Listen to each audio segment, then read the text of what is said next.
साल साधारण 1900, केंद्रशासित. शिवसेना प्रमुख बाळासाहेब ठाकरेंच्या कानावर एक गोष्ट पडली. एका गावातल्या धनगर वाड्यात लहान मुलगा आजारी पडला. एक दिवस त्याची तब्येत प्रचंड खालावली. गावातल्या लोकांनी आणि शिवसेनेच्या स्थानिक कार्यकर्त्यांनी त्या मुलाला चादरीत गुंडाळलं आणि त्याला घेऊन शहरातल्या हॉस्पिटलकडे पायीच निघाले. तो मुलगा रस्त्यातच दगावला. ही घटना ऐकून बाळासाहेबांनी त्या गावाला आपल्या रोजच्या वापरातली कार ॲम्ब्युलन्स म्हणून दिली. ते गाव सिंधुदुर्गात होतं. ते गाव बाळासाहेबांनी आपल्या एका कृतीतून जपलं. अशी कित्येक गावं जपली आणि कोकण हा शिवसेनेचा भक्कम बालेकिल्ला बनवला.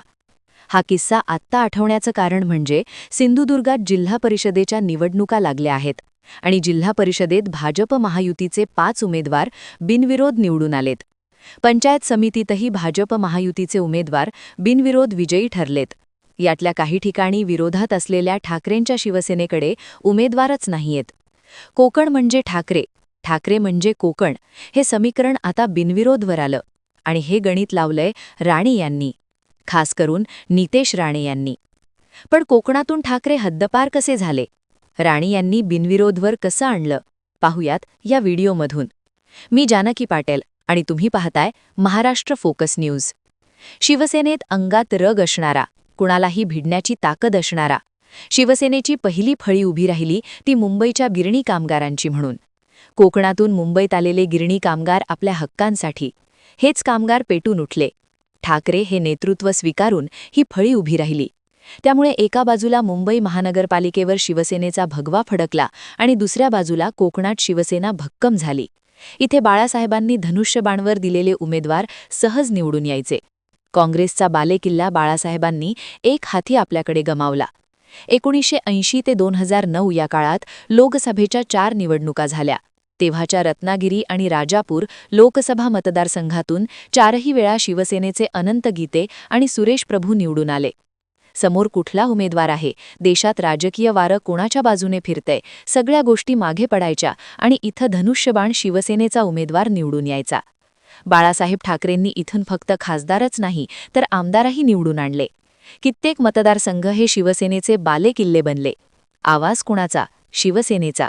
हे कोकणातलं समीकरण बनलं. हाच कोकणी माणूस मुंबई आणि ठाण्यात शिवसेनेला जोडला गेला. शिवसेना मुंबईत भक्कम झाली. भक्कम करणारे हात कोकणी होते. या सगळ्यात 2009 हे साल आलं. लोकसभेच्या निवडणुका होत्या. मतदारसंघ पुनर्रचना होऊन तळ कोकणात रत्नागिरी सिंधुदुर्ग हा एकच मतदारसंघ तयार झाला आणि त्याच वर्षी इथं धनुष्यबाणाचा पराभव झाला.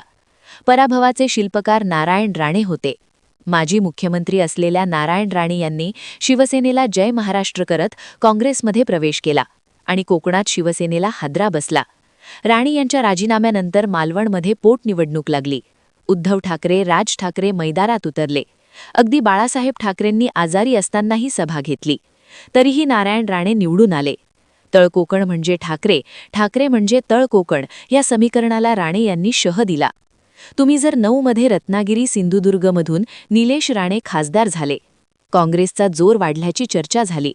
पण त्यानंतर राणे कुटुंबाने पराभवाची मालिका पाहिली. तुम्ही जर 80च्या लोकसभेला निलेश राणे हरले. नारायण राणे विधानसभेला कुडाळमधून वैभव नाईककडून पराभूत झाले. नंतर नारायण राणे वांद्रे पूर्वमधून तृप्ती सावंत यांच्याकडून पराभूत झाले. 19ला पुन्हा निलेश राणे यांचा पराभव झाला. राणे संपल्याची चर्चा सुरू झाली. पण कणकवलीमध्ये नितेश राणे सलग 2दा निवडून आले होते. त्यात सेना भाजपचे फाटले आणि भाजपने नारायण राणे यांना बळ द्यायला सुरुवात केली. नारायण राणे केंद्रात मंत्री झाले. राणे यांनी कोकणात कमबॅकची स्क्रिप्ट लिहायला घेतली. त्यात 2022 मध्ये राजकारणात आणखी एक ट्विस्ट आला. शिवसेनेत फूट पडली. एकनाथ शिंदे यांच्या नेतृत्वाखाली शिवसेना भाजपसोबत असली तरी अंतर्गत संघर्ष होताच. पण राणे यांनी अंतर्गत संघर्ष मोडून काढला. 2024च्या लोकसभेला नारायण राणे स्वतः उभे राहिले. ठाकरेंनी ही निवडणूक प्रचंड प्रतिष्ठेची केली. इथं पूर्ण ताकद लावली. राणे यांच्या विरोधात जाणारी सगळी समीकरणं जोडून बघितली.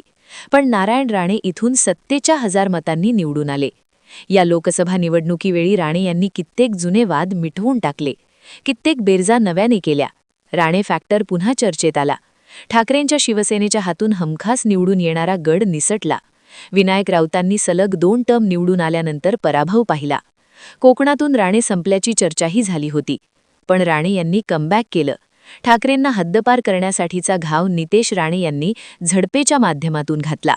हा घाव गंभीर होता, कारण फाईटमध्ये हरवणं वेगळं. राणे यांनी अगदी बिनविरोध निवडून आणलं. तुम्हाला काय वाटतं? ज्या कोकणात बाळासाहेब ठाकरे अगदी एका छोट्या कृतीतून सगळं गाव आपलंसं करत होते, त्याच कोकणात ठाकरे हद्दपार का झाले? ही वेळ ठाकरेंच्यावर का आली? तुमची मतं आणि प्रतिक्रिया कमेंट करून नक्की सांगा. आणि माहितीपूर्ण व्हिडिओज पाहण्यासाठी आपल्या YouTube चॅनलला सबस्क्राईब करायला विसरू नका.